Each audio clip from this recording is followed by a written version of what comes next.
Okay. Let's go over all of this debris. Yeah, as I said, I used to stress.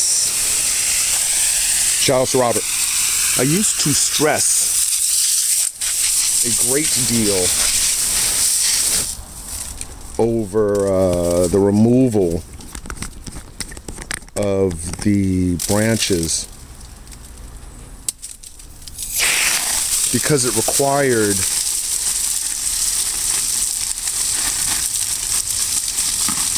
the trash cans and the cutting down of the branches so they would fit into the trash can. And it was so much because you only have so many trash cans and there's a lot of chopping, etc., etc. However, oh, and also you'd have to do this all in a very timely fashion because the main objective was to remove the debris from the premises as opposed to what I do now. So the rush was on, so there was a time frame. Now I just leave the branches in the yard, allow the leaves to fall off at their leisure. There are constraints. There certainly are constraints, and the constraints would be I like to do it in the warmer season, during the warmer periods of the year, to avoid the moisture from the rains, from allowing things to gather underneath the branches and the leaves, like animals, etc., that would want to set up shop in the moist underside, in the moist underbelly of the leaves. Okay, so that's enough. That's enough of all of that talking. Well, a little more. You'll get a little more talking. And I'll talk a little more then. So, this way, I'll have the branches all cut down before the rains come.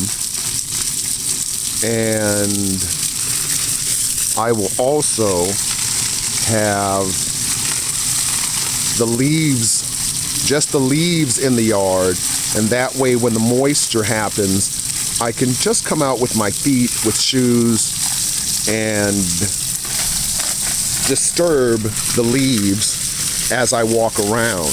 Now when these branches are connected to the leaves, then disturbing them is, there's extra that I need to do to disturb them. So, oh, the mealybugs.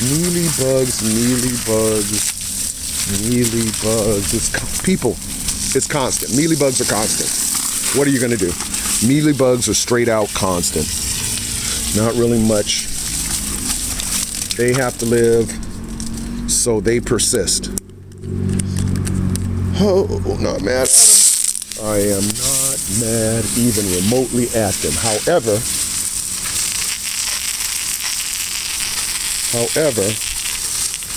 we need to tend to things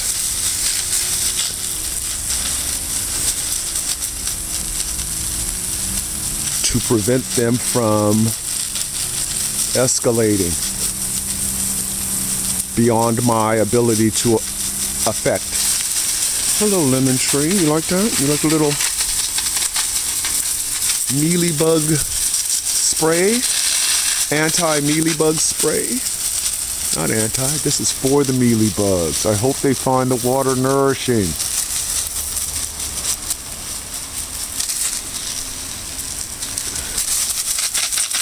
As I said before, the problem is always where the water goes once it leaves my yard. So in the neighbor's yard is a no-go.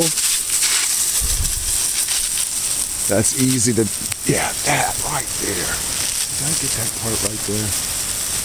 Just follow the water spray. Monty Mac. Emperor Monty. Monty Mac. My video skills, pimp. My video. Monty Mac. Shout out to Monty Mac. Shout outs to the hustler, Money Mac.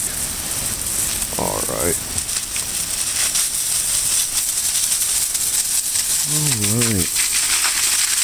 There you go. So now you can see in here, if this picks up on camera, I would imagine it does. You can see where I have removed. All you have to do is check the videos, people. Look at the other videos and you can see the dramatic. Let me add some superlatives to this. The exciting, the awesome, the epic transformation. Let's take this off. Transformation of this area once we remove some of the branches and, well, the branches. I was going to say undergrowth. However, branches is sufficient. Remove the branches. Now, this is just going to be a brief watering of the plant. One of the things that I find when I am cutting the plant, I understand when I water it, because once I remove some of the lower growing branches and the dense stuff right where this hose is watering. I hope that picks it up. Let's get in there. Let's take you in there. Bam. See all that? See all that in there? That all in there. Once I remove all of that in there, then the water stream can actually go directly where I intended, instead of being deflected by the branches and then dropping thusly where the weeds would benefit from it. So removing the undergrowth is essential in understanding all of your plant, such as in here. Coming in here, we are inside. Let me turn around and then give you where I am. Ooh, and then down there. And there's the water. It's difficult to pass through here, and I need to pass through here. I need this to be a nice, clean pass-through. However, all of the debris that I remove from here needs to be reconciled. So, thusly, all of this needs to be reconciled.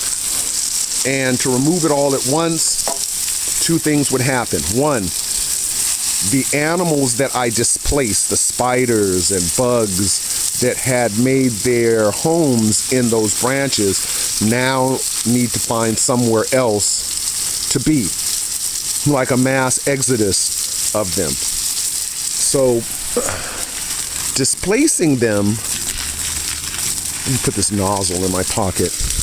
Displacing them all at once, that's a large amount of living things moving about in my yard. So what I like to do is move them in small segments and harass them with the water. So now that I've removed certain portions where I can look through, then when I come back tomorrow, like I said, today's kind of brief. Otherwise, I would take the nozzle out and it would get the hose again. I would take the nozzle out and try and harass things that are in the back of the bamboo bed. See, the difference is this. There's a difference between growing bamboo, having bamboo that's growing in your back on your property, and a bamboo garden. A garden requires tending. You have to tend to a garden. Whatever your design for the garden is, the density, what you want to present as your end result requires effort. Having bamboo just grow on your property, well, you just water the stuff, or if it grows naturally, you just let it grow naturally. However, bamboo is a grass. Again, bamboo is a grass, and it's persistent. It is persistent, and it will overrun in density, whatever spot it's in, it will grow with density. So that's a nightmare for me. That, in fact, one of my fears or the anxiety is that my bamboo reaches the point where it's so dense, it's impossible for me to gather up the energy mentally to come out here and tackle it. So I'd leave it alone, and it would just continue in its density. And it would be out of control. It would certainly be beyond my control. So so all the rest of the stuff is now easier. Check the tapes, check the videos, people, and you can see now that instead of having to fight and water through the branches, I can water directly in the spots that I can inspect and determine where the water should go. What that does, this is my all gold, or I should say Sahiri's all gold. This is Serenasha's Hale, Philostachys Hale, black. One of the smaller species or types. This is Samuel's. This is his Philostachys as well. This is the larger version of the Philostachys black bamboo. And now we can look all completely to the back wall, boom, and see what's going on through here.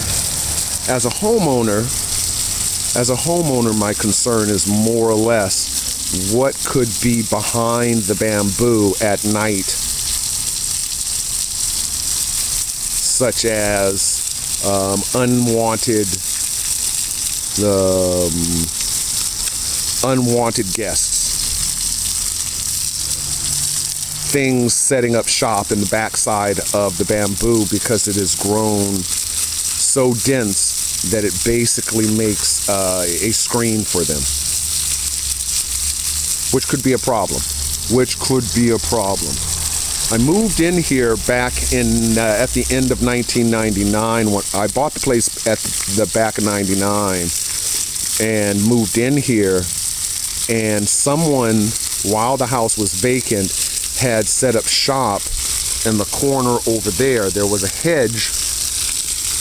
I had the fence and the wall built. There was a hedge, a very dense hedge, but it had pass-through points, and people were coming off the street and into the yard. There was a fire pit.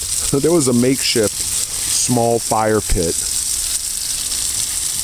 in my yard. So yes, you give them the opportunity, and people are persistent. They will colonize your land. They will colonize your property. They'll be all up in it, and after a while, they'll start acting as if it's theirs, and as if you're brand new. They'll act as if you're brand new. So anyway, this is the end of what I've actually cut for the most part. Yeah, I think it looks, I wonder how it's going to look on camera. However, sitting outside watering, it looks really nice. It looks really nice. And you know what even looks nicer? Look where we're going. You know what looks nicer? You know, where's that? Where the hell? Okay, the sun's not as, it blinds me. Okay, so I have things to do. So I am going to just water. And you people can listen to the sounds of the watering.